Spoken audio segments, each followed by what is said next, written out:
아침 햇살이 공원길을 참 눈부시게 비추고 있었어요. 버스에서 내린 이상철은 낡은 가방을 다시 한번 고쳐쥐면서 천천히 발걸음을 옮기고 있었어요. 정년퇴직 후에 전기기능사 자격증 공부에 물류창고 아르바이트, 공사 현장 잡부, 전단지 알바까지 가장으로서의 책임을 다하기 위해 여러 가지 일들을 해왔는데요. 어제 저녁 휴대폰 알림에서 알게 된 편의점 아르바이트는 처음이라서 약간 설레면서도 긴장된 마음으로 걸음을 재촉하고 있었습니다. 그런데 그때였어요. 저 멀리 맞은편에서 밝은 미소를 지으며 가벼운 발걸음으로 다가오는 낯익은 얼굴이 점점 가까워지고 있었거든요. 이상철은 혹시 잘못 본 게 아닌가 싶어서 눈을 감았다가 다시 또렷하게 쳐다보았어요. 맞은편에서 걸어오던 그 사람도 이상철을 보자마자 얼음이 된 것처럼 멈춰서서 한참을 서로 마주보고 있었습니다. 서류 가방을 손에 든 채 바쁜 걸음을 옮기고 있던 건 바로 아들 이지혁이었어요. 몇 개월 동안 연락조차 끊긴 채 지내온 그 아들이 공원 입구에서 불시에 나타난 거예요. 순간 세상 모든 소리가 멎은 것처럼 고요해졌어요. 햇살은 여전히 반짝이고 있었지만 두 사람 사이를 가로막는 경계선처럼 참 날카롭게 느껴졌거든요. 이상철의 가슴이 철렁하고 내려앉았어요. 결혼식 날 신부에게 버림받아서 홀로 서 있던 아들의 그 굴욕스러운 모습이 자꾸 떠오르더라고요. 그리고 그 직후에 분노와 실망을 이기지 못해서 내뱉었던 자신의 말들이 되살아났어요. 조건 때문에 결혼을 택했다는 게 부끄럽다. 더 이상 내 아들이 아니다. 그날의 그 말들이 오늘따라 유난히 가시처럼 박혀서 아프더라고요. 아들은 이미 상처투성이었는데도 아버지로서 마지막 지푸라기마저 짓밟아버린 건 바로 자신이었던 거예요. 지금 눈앞에 있는 지역에게 네가 왜 여기에? 이상철의 목소리가 심하게 떨렸어요. 놀람과 반가움, 그리고 후회가 한꺼번에 섞여서 나온 짧은 말이었거든요. 지혁이는 휴대폰을 내리고 잠시 멈춰서서 아버지를 바라봤어요. 입술만 달싹이다가 겨우 한 단어를 뱉어냈더라고요. 아버지. 그 한마디 속에 서운함과 그리움, 그리고 버텨온 시간의 무게가 고스란히 담겨 있었어요. 이상철은 아들의 야위어진 얼굴을 보았는데 그 순간 더 이상 내 아들이 아니라고 했던 말이 뇌리를 스쳤어요. 내가 왜 그랬을까? 그때 내가 붙잡아줬어야 했는데. 속으로 삼킨 후에 독백이 목까지 차올랐지만 끝내 말로는 내뱉지 못했습니다. 아버지, 이 동네에는 어쩐 일이세요? 나는 여기에 볼 일이 있어서. 너는 그동안 어떻게 지내고 있었냐? 하고 싶은 말들은 정말 많았는데 입 밖으로 나오는 단어들은 참 단조로웠어요. 짧은 말 뒤로 이상철의 눈빛이 흔들렸어요. 아버지로서 지켜주지 못한 세월들, 스스로 내몰았던 지난 날들에 대한 죄책감이 배어 있었거든요. 지혁은 쓴웃음을 지으면서 고개를 끄덕였어요. 그럭저럭 지내고 있습니다. 아직 가족들에게 보여드리고 싶은 저의 모습이 있어서 지금보다 더 당당한 아들이 되기 위해서 새로운 저로 태어나기 위해 노력하고 있어요. 순간 이상철의 가슴이 다시 저려왔어요. 자신을 향해 미소를 짓는 아들이 어쩐지 더 애처로워 보였어요. 그 미소는 강한 척하는 가면 같았고 그 뒤에 감춰진 고생과 외로움이 고스란히 전해졌거든요. 이상철은 말 대신 아들의 어깨를 두드렸어요. 그래, 변하려고 하는 너의 모습. 고맙다. 짧지만 진심을 담은 그 손길에는 직접 사과하지 못하는 아버지의 후회와 미안함이 고스란히 스며 있었어요. 아버지, 저 죄송해요. 거래처 미팅이 시간이 얼마 안 남아서요. 다음에 제가 좀 더 당당한 모습으로 가족들에게 연락을 드릴게요. 저에게 시간을 조금만 더 주세요. 지혁은 이렇게 말하면서 아쉬운 인사를 청했어요. 공원길 위로 두 사람의 그림자가 길게 늘어졌어요. 짧은 순간의 화해였지만 풀지 못한 말들이 여전히 가슴속에 매듭처럼 남아있었어요. 언젠가 그 매듭이 풀려야만 진짜 부자의 시간이 다시 시작될 수 있을 터였어요. 저녁 무렵이었어요. 도심 빌딩 숲에 하나둘 불빛이 켜지기 시작했습니다. 박성재는 거래처 미팅을 마치고 퇴근하는 길에 회사 앞에 차를 세웠어요. 넥타이를 느슨하게 풀고 막 문을 닫으려던 순간 눈앞에 익숙한 그림자가 나타났거든요. 성재 오빠. 하이톤의 목소리와 함께 이수빈이 환하게 웃으면서 다가왔어요. 그녀의 두 손에는 크고 화려한 꽃다발이 들려 있었거든요. 분홍빛 장미와 흰 백합이 뒤섞인 눈길을 끌만한 꽃다발이었어요. 성재는 당황스러워하면서 눈썹을 치켜세웠어요. 이게 뭐야 갑자기? 수빈은 대답 대신 꽃다발을 그의 품으로 쑥 밀어 넣었어요. 그리고 장난기 가득한 미소와 함께 말했더라고요. 우리 제법 잘 어울리지 않아요? 오빠, 나랑 연애해요. 말도 안 되는 도발 같은 직설의 성재는 순간 얼이 빠져서 말을 잃었어요. 뭐라고? 고개를 저으면서 어이없다는 듯 웃었지만 얼굴에는 은근한 당황이 드러났거든요. 수빈은 물러서지 않았어요. 나 진심인데? 오빠, 이렇게 좋은 조건 갖춘 사람 찾기 힘들다고. 눈을 찡그시면서 농담처럼 말했지만 그 속엔 알 수 없는 열기가 묻어 있었어요. 성재는 주위를 둘러봤어요. 이미 회사 직원 몇 명이 힐끗거리고 있었거든요. 자존심 강한 성재에게 이 상황은 꽤 난감했어요. 수빈아, 여기서 이러면 오해 생겨. 장난 그만해. 그런데 수빈은 더욱 다가와서 그의 팔에 꽃다발을 억지로 안기면서 속삭였어요. 오해든 뭐든 난 신경 안 써. 오늘부터 나 성재 오빠 신경 좀 쓸 거야. 성재의 표정이 순간 굳어졌어요. 지금껏 수많은 여자들이 주변에 맴돌았지만 이렇게 노골적이고 거침없는 고백은 처음이었거든요. 그의 심장이 이유 모를 파문에 휘말렸어요. 이게 뭐지? 장난일까 아니면 정말? 그 순간 멀리서 이 모든 장면을 지켜보던 또 다른 시선이 있었어요. 바로 고성이었어요. 우연히 남편 회사를 들렀다가 나가는 길에 이 믿기 힘든 장면을 목격한 거였어요. 성희의 시선이 성재와 꽃다발을 번갈아 훑었어요. 곧장 제지하거나 나무랄 법도 했는데 그녀의 얼굴에는 묘한 미소가 번졌거든요. 입술 끝이 살짝 올라갔고 눈빛은 차갑게 빛났어요. 잘 됐네. 저 아이가 성재 곁을 흔들어주면 내 계획이 훨씬 수월해질 거야.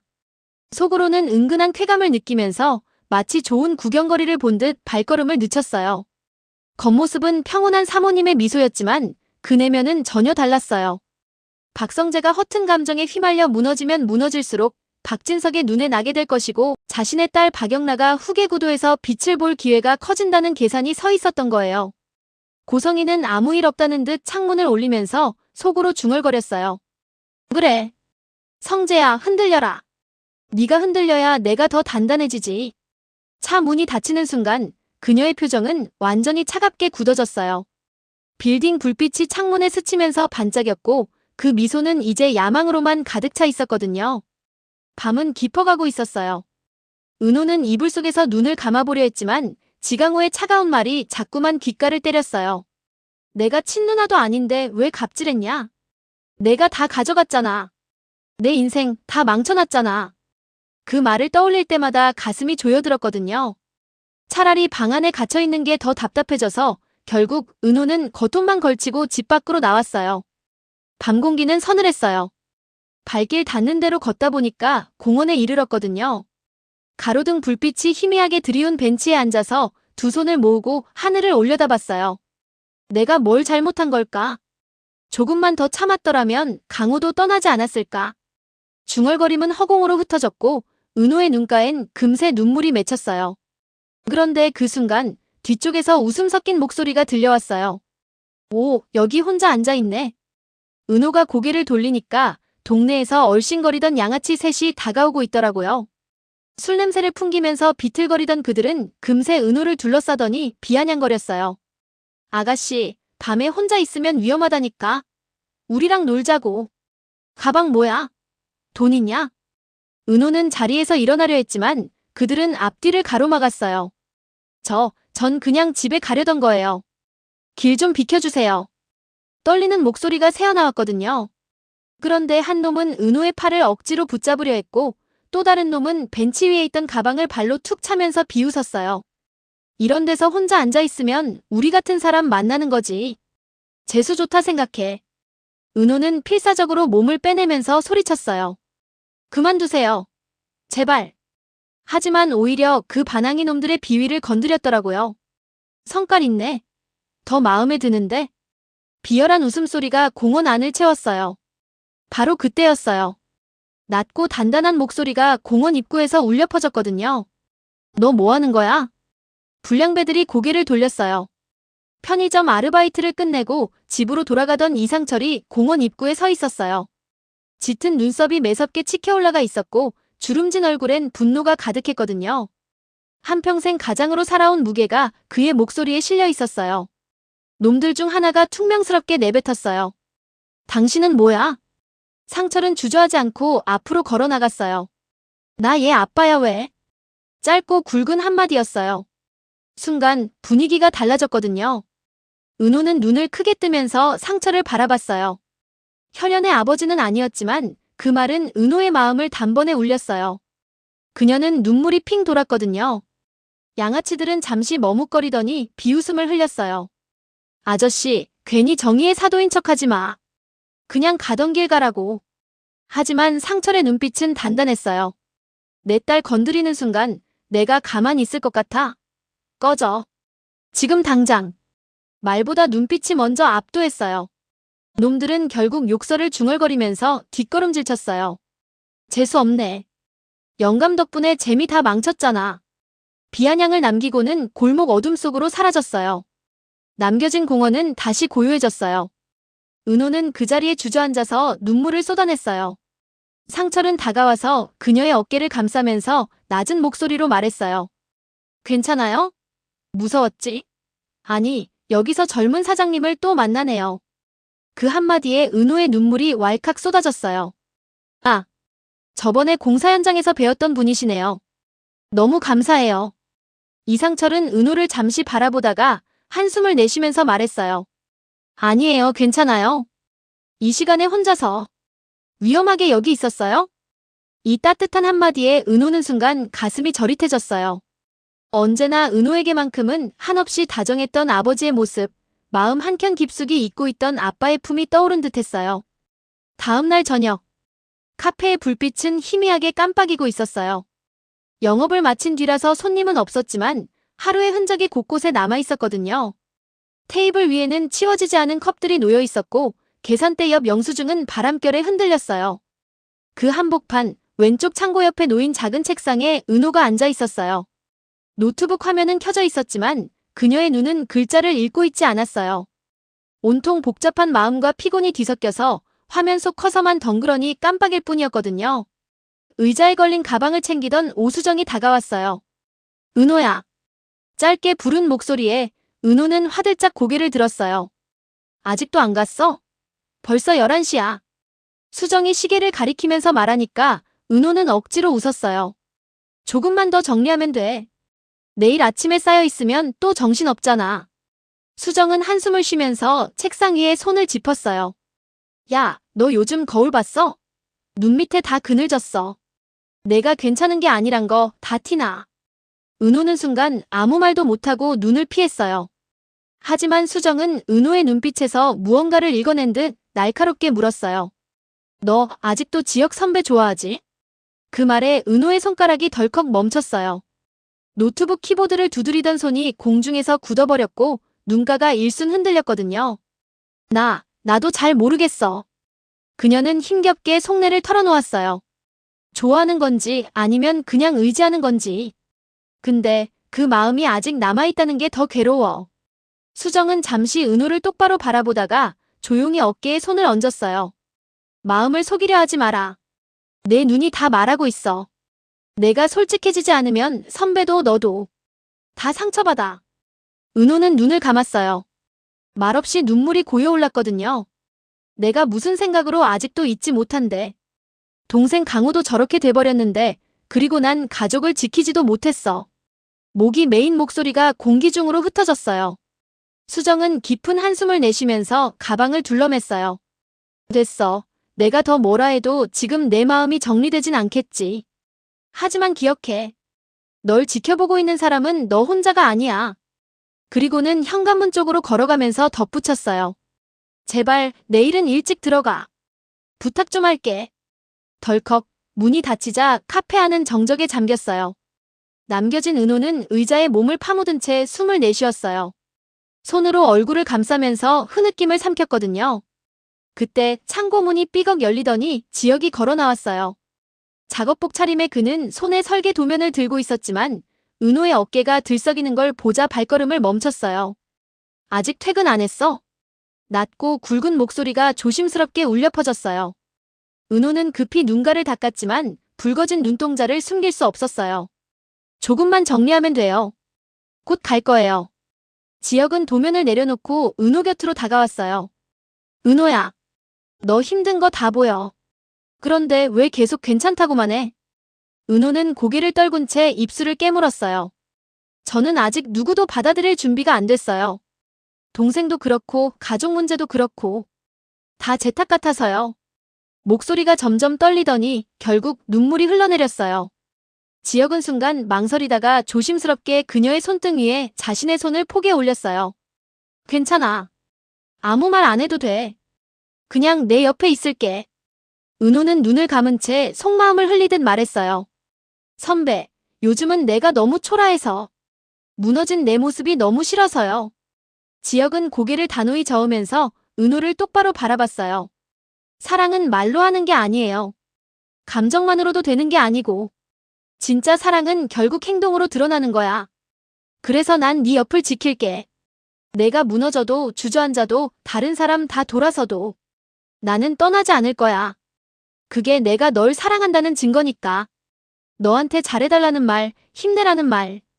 그런 건 누구나 할 수 있어.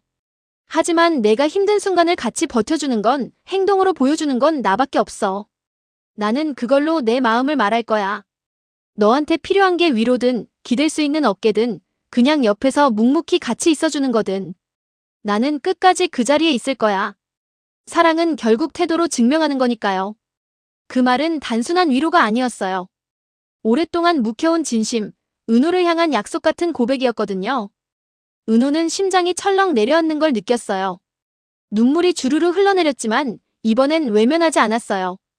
그녀의 시선은 지혁의 두 눈을 향했고 그 안에서 따뜻함과 단단함이 동시에 느껴졌거든요. 지혁은 잠시 그녀를 바라보다가 천천히 어깨를 감쌌어요. 힘들면 기대. 혼자 버티려 하지 말고. 은호는 떨리는 숨을 내쉬면서 그의 가슴에 얼굴을 묻었어요. 그 순간 공허했던 가슴 한구석이 조금이나마 채워지는 듯했어요. 하지만 동시에 두려움도 몰려왔어요. 이러면 안 되는데. 나는 아직 아무것도 정리되지 않았는데. 카페 안 불빛은 여전히 희미했어요. 그러나 그 어둠 속에서 두 사람의 그림자가 포개어졌어요. 바깥 유리창 너머로는 밤비가 부슬부슬 내려서 고요히 두 사람을 감싸주고 있었어요. 카페 시계가 자정을 살짝 넘겼어요. 지혁은 컵을 씻어서 건조대에 올려두고 은호는 계산대 뒤에서 마지막 매출을 정산하고 있었어요. 유리 밖으론 빗줄기가 더 굵어졌고 간간히 지나가는 헤드라이트가 매장을 스치고 지나갔거든요. 오늘은 여기까지 하자. 지혁이 전등 스위치에 손을 올리려는 순간 덜컥 문 손잡이가 거칠게 흔들렸어요. 문이 벌컥 열리면서 박성재가 들어왔어요. 젖은 머리, 술 냄새, 눈동자는 벌겋게 달아올라 있었거든요. 문 아직 안 닫았네요.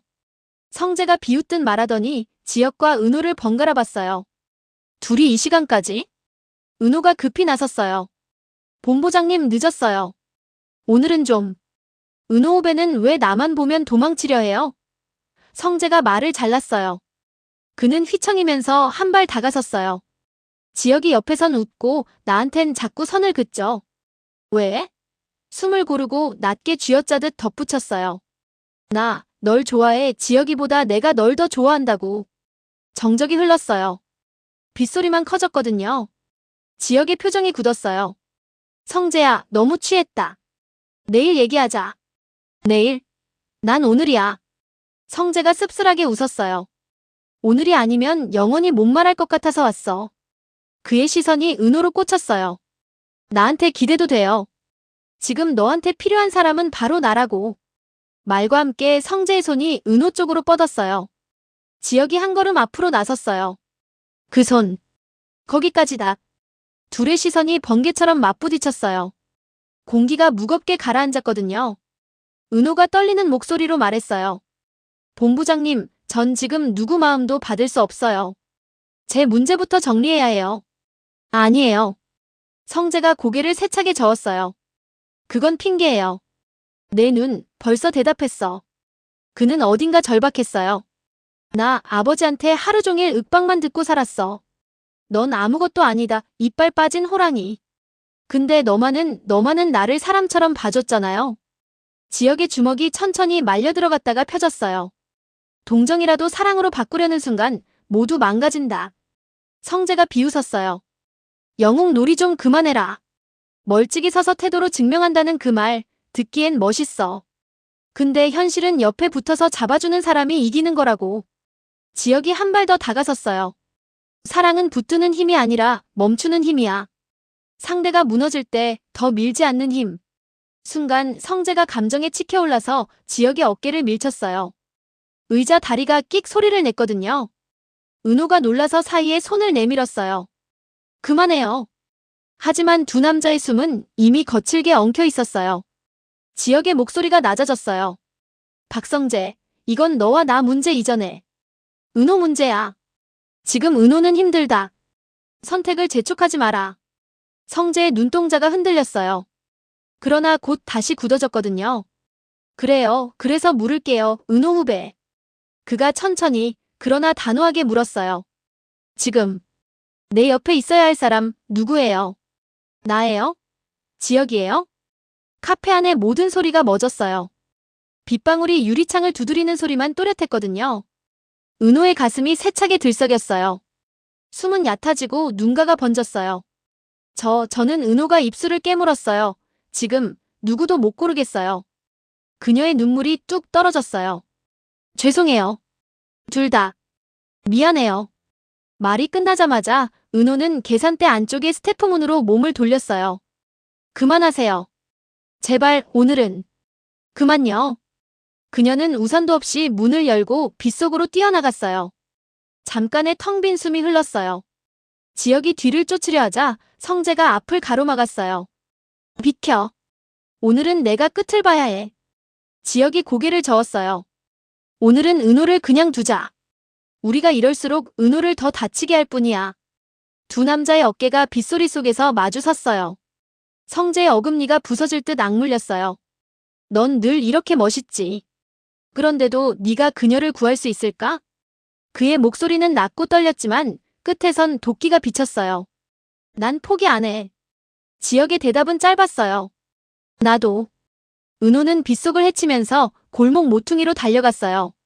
젖은 어깨가 덜덜 떨렸고 흔들리는 발걸음은 어디로 향하는지조차 몰라 보였거든요. 왼손에 꼭 쥔 집 열쇠가 덜컥거리면서 울렸고 그녀의 눈물은 빗물에 섞여서 얼굴을 따라 흘러내렸어요. 그 모습은 애써 버티던 마음이 무너져 내리는 듯했어요. 한편 카페 안에서는 문이 반쯤 열린 채 빗바람에 흔들리고 있었어요. 그 안에서 지혁과 성재는 여전히 마주선 채 눈을 떼지 못했거든요. 둘 사이엔 한치의 물러섬도 없었어요. 지혁의 눈빛에는 은호를 지켜내겠다는 단단한 결의가, 성재의 눈빛에는 절대 포기하지 않겠다는 집착이 타오르고 있었어요. 유리창을 세차게 때리는 빗방울 너머로 간판 불빛이 일렁였어요.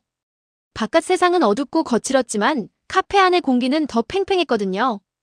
폭풍 전야처럼 터지지 못한 말과 감정이 숨을 죽인 채 고여 있었어요. 사랑이라 믿는 집착과 사랑이라 말하는 책임. 그 둘 사이에 서 있는 은호의 마음은 끝내갈 곳을 찾지 못했어요. 그리고 아직 풀리지 않은 매듭 같은 부자의 상처와 새로운 폭풍을 예고하는 젊은 영혼들의 삼각관계. 모든 것은 이제 막 불길처럼 번지기 시작하고 있었거든요. 오늘도 이야기 함께 해주셔서 정말 감사드려요. 이 드라마의 앞날, 여러분은 어떻게 흘러갈 것 같으신가요? 댓글로 남겨주시고 구독과 좋아요, 알림 설정으로 다음 회차도 함께 해주세요.